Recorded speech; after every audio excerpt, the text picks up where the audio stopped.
Comme nous l'avons précédemment observé dans la partie 1 de l'émission, implanter son entreprise en Angola ou au Mozambique nécessite de bien appréhender le marché et le code dans les affaires.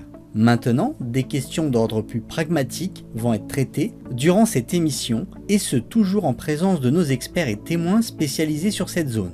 Alors, qui dit implantation, dit premièrement fonctionnement juridique et justement un atout des pays lusophones est à souligner. L'Afrique lusophone, je dirais juridiquement, se rapproche des systèmes de code civil.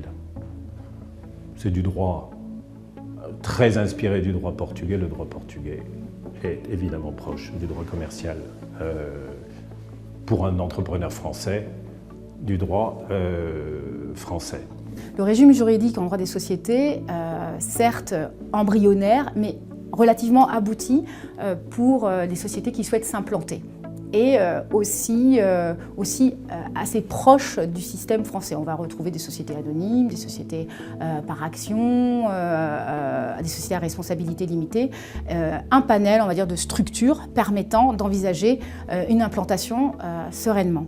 De façon pratique, monter sa société tant au Mozambique qu'en Angola ne pose pas de grands soucis si l'on en juge par le palmarès effectué par Doing Business qui les classe respectivement en 24e et 28e place sur 180 pays analysés. Ainsi, en 8 étapes et environ en moins de 30 jours, et le tout pour $1000 US, vous pourrez monter votre LDA, Sociedad por Costa de Responsabilidad Limitada, l'équivalent de la SARL, en Angola grâce à son guichet unique.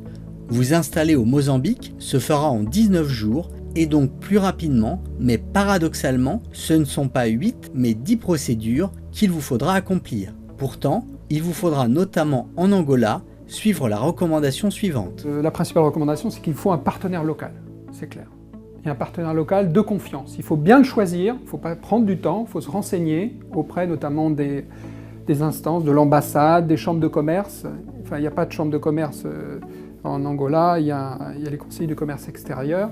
Et au Mozambique, vous avez par contre un club d'affaires franco-mozambicain, donc qui peut vous renseigner. Donc le choix du partenaire local est clé, parce que c'est lui qui va vous ouvrir les portes du marché, qui va vous faciliter les contacts. C'est une manière de franchir la barrière. Au Mozambique, pays qui a connu depuis 2016 un recul de 50% de sa croissance, les efforts se multiplient pour remonter la pente en favorisant les partenariats avec des entreprises locales et étrangères et en multipliant les investissements directs étrangers. Preuve en est, concernant l'immobilier d'entreprise, le fonds Actis investira 96 millions de dollars dans un projet immobilier commercial à Maputo. Concernant l'Angola, voici quelques pistes pour s'installer dans sa capitale. Pour trouver un bureau, c'est beaucoup plus facile aujourd'hui qu'il y a quelques années, donc pour les raisons évoquées, donc la crise économique. En parallèle de ça, il y a eu un boom de construction dans l'immobilier, donc pour construire des appartements et des espaces bureaux. Donc, le centre de Luanda, c'est rempli de gratte-ciel. Après, ce qu'on remarque aussi, c'est qu'il commence à y avoir une sorte un petit peu d'inflation sur l'immobilier, parce que les Angolais qui ont de la monnaie locale, pour ne pas qu'elle se dévalue, en fait, ils achètent énormément d'immobilier, donc les prix ont tendance à augmenter et l'offre a tendance maintenant, et c'est un phénomène assez récent, un petit peu se raréfier, mais globalement, c'est pas trop compliqué de trouver l'endroit, soit au centre de Luanda, soit dans une zone qui se trouve à une vingtaine de kilomètres, qui s'appelle Talatona aussi, qui est une zone qui s'est fortement développée parce qu'elle a mixé quartier résidentiel avec quartier d'affaires et permet et offre une qualité de vie plus appréciée, surtout des familles et des étrangers.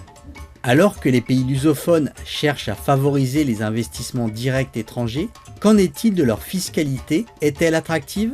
S'agissant de la fiscalité dans les pays africains lusophones, il est vrai qu'il y a un système fiscal extrêmement favorable pour les investisseurs étrangers dès lors qu'ils remplissent les critères. D'où l'importance de se renseigner en amont sur les structures permettant de bénéficier d'exonérations fiscales, douanières et aussi en matière de TVA. Ce sont des points extrêmement importants pour tout investisseur souhaitant s'implanter dans ces pays, puisque ça aura des répercussions sur ses dividendes et sur ses profits dans les années à venir.